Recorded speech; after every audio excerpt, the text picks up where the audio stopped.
Lee. So today I talked about why now? Why live in the now? Because here's the interesting thing. We live in a chronic state of anxiety based on our relationship with time. Do you get that? From the moment you were born, you're being taught to go to the next level, to go to the next level. When you're in kindergarten, you're focusing on getting into first grade. When you're in first grade, you're focusing on getting into second grade. Guess what? When you focus that way, you forget to live in the now. So you're always dragging in the past and any negative experiences you may have had, and that past is influencing and creating fear of the future. And when you've got the past coming in and you're regretting that and you're fearing the future based on your past history, you're not in the now. So what are you living in? Anxiety, depression. But if you're fully in the moment, if you're fully in the guess what? The past doesn't exist. The future doesn't exist. And so therefore, that feeling of anxiety would disappear. But we've so bought into the illusion about we must always be focusing on the next step. We must always be focusing on our future instead of living in the now. Why is it that you'll be going out, let's say you're with friends, and you're talking about, and you're having a great time, but now you're talking about, God, I can't wait until we go to Cabo San Lucas. When we get to Cabo San Lucas, this is going to happen, this is going to happen, this is going to happen. And then you go with these same friends at Cabo San Lucas, and while you're in Cabo San Lucas, you're saying, oh, I can't wait to get to Costa Rica. I can't wait to get to Costa Rica.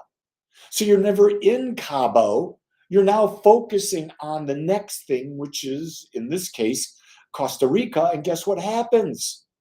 You're not enjoying the moment. You're giving up the only thing you've got, and the only thing you've got is the pleasure of being present in the now. You're with your partner. You're with someone that you care about an awful lot. You're having a meal. And instead of just fully enjoying every single bite of food, enjoying the atmosphere of the restaurant, enjoying the conversation or no conversation with your partner.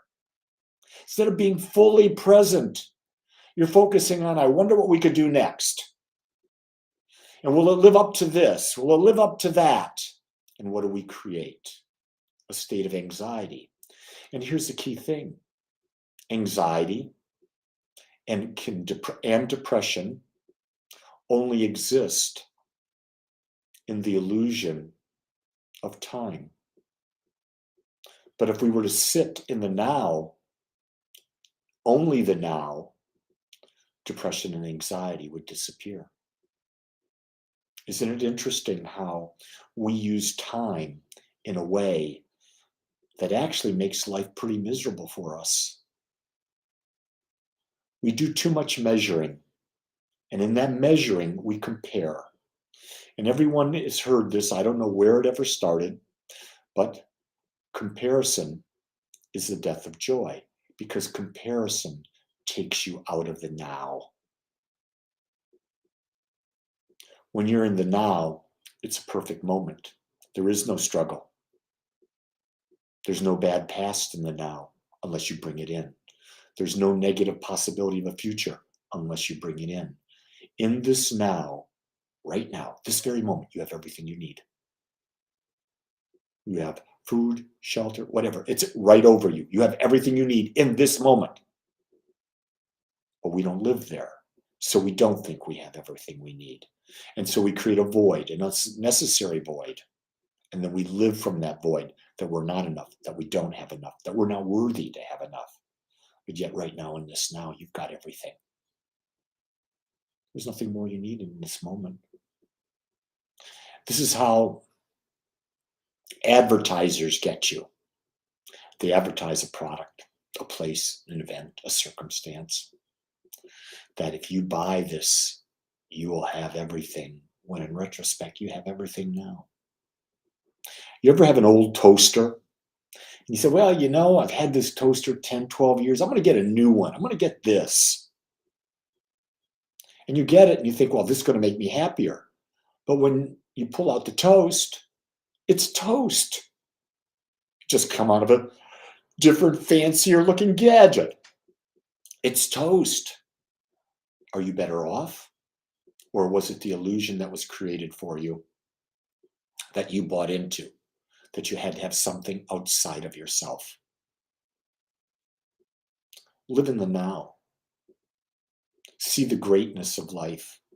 In this now, you'll see a perfect sunrise. In this now, you'll see a perfect sunset. In this now, you will take your perfect breath. In this now, you are alive.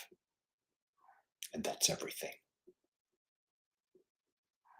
My friends, it's a beautiful day. Let me wish all the dads out there a happy Father's Day.